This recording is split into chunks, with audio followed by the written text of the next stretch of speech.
She is the author of the must-have Why Marry a Millionaire? Just Be One. And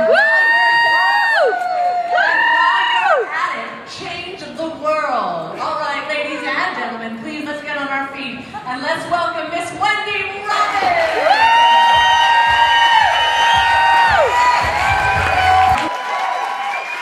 Does everyone have a product or a service that you want to bring to market? Yeah. I'm just curious. Yeah? Yeah! Yes. Okay. Does anyone want to learn how to pitch to a billion-dollar company and have them go, yeah, okay, I'll take your product? Yeah! Okay, I'm just checking in. This is good. So basically, how many of you guys know the Tingler head massager? By show of hands.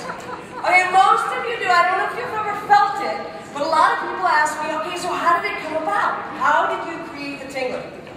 So what I did is I raided my closet because, you know, it had hangers, and then I went and found toilet parts and jammed them together. I used a little bit of glue on the ends, and I went like this. And in the beginning, you'd get a little bit of blood, but it felt good. It was pretty fantastic.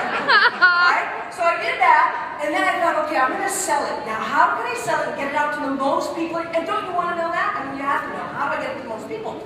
So what I did is I went to a store. Does anyone know Fred Siegel's? Yeah. Okay, so you can buy ripped up jeans for $1,000? Yeah. Okay, good. So I went there and I thought, okay, this is it. If she says yes to me, I am in like Flint. So I go up there. And I go, hi, can I do you with this medieval torture device? And she goes, get out! Really, she screamed at the top of her lungs. There was garlic clouds. There was no neck. Her jugular was sticking out. And I didn't move because I'm blonde. And I just stood there and just went, oh, no, you are really uptight. I have to tingle you. I was just, no, how bad can it be? Okay, so then she turns around and I do this to her. And she starts going, ooh, ah, ah, ah! It was a very different scream than the other scream, so I was excited because she said I want 144 of them. You guys, I wasn't in business. I'd never done an order before in my entire life.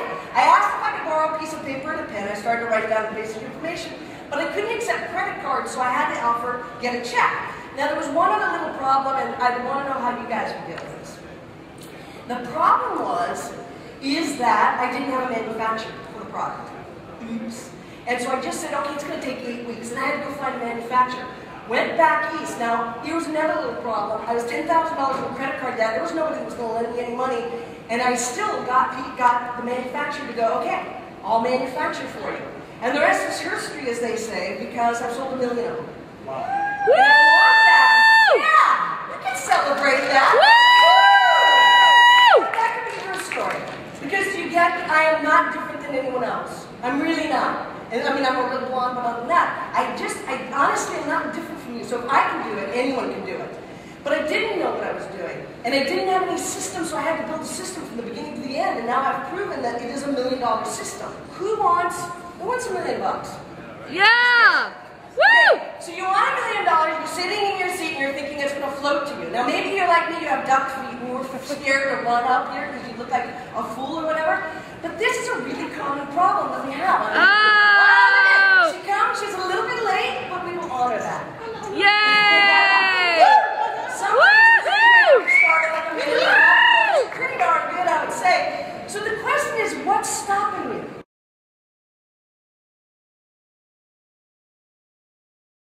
If you keep doing the same thing you've always done and you're expecting different results, you're absolutely insane. Woo!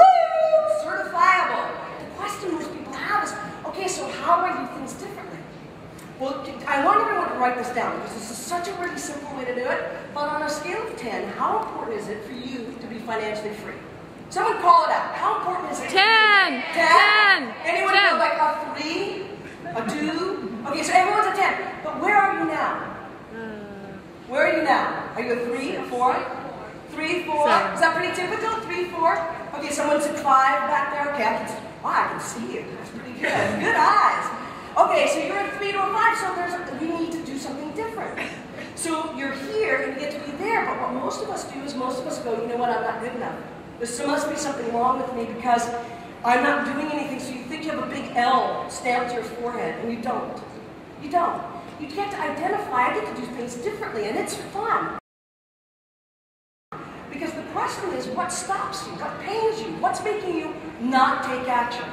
And these are the questions that you need to address if you haven't addressed them already. And most of the things that I find that people say is mistakes. I don't want to make a mistake. Does that come up for you guys? I don't want to make a mistake. It comes up for me, a big thing, because I want to do things perfectly. But you know, it's okay. You got to feel forward fast.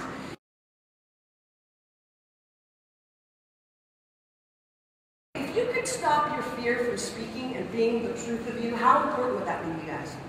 Very. Very? Is that important? Because if it's not, I could just skip it. But would you like to stop your fears? Yes. Okay, cool. Because you know what the bottom line is? You get to say to your fear, you're not the boss of me. I'm the boss of me. So you know what I do? When I'm scared of something, I pretend that there's little me outside. And I call her Frida because I like her to sometimes be free from the fear. Right? So she's called Frida. Now I want you guys just to imagine that you have fear. Name her or him. Can you do that with me? Just for a second. Just pretend that that fear is a child. So you have a little child. And instead of being mean to her or listening to her or him, why not just say, you know what, you're not the boss of me. And honey, what's up? How come you're so scared? Let's work this out together. You get what I'm saying? You see what a difference it would make for you guys? It really, I know it sounds really simple, but it has changed my life because now I'm not about my fear. I've gotten past it. A lot of us don't take action. But the difference between poor and rich people is rich people take action despite their fears. And then needing permission. Now women, isn't it true, I don't know what this is about us, but we need permission to be rich. Does anyone experience that? Yeah. Where you feel like you need permission. You have permission right now. Okay? So now we're over that one. We're all like, woohoo! I can do this!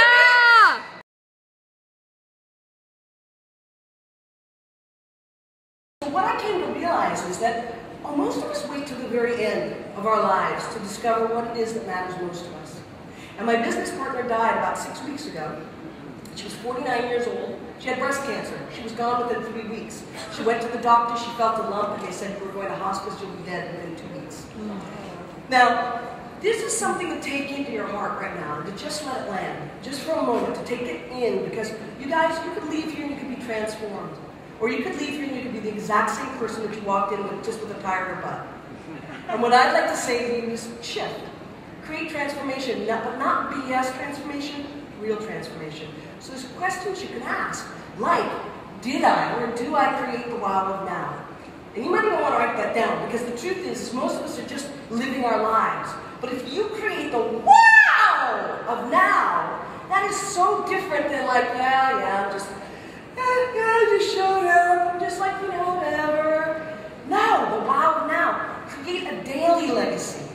You guys, most of us live for one big legacy. You can create a daily legacy. I don't know what your legacy is, but I am begging you, I'm asking you with everything in me to figure it out and create a daily legacy. We're all capable of that. We're all showing up as leaders in our lives, so this is really important. And do I love and live richly and fully? Because most of us are hiding out, aren't we? We've been hurt. We've been hurt one too many times. We've got our heart scarred. That's what we're really good at. And what I'm saying is, what would happen if we exploded it open? If we cracked it open? And we really revealed ourselves as who we are and love and live richly? It would be so powerful.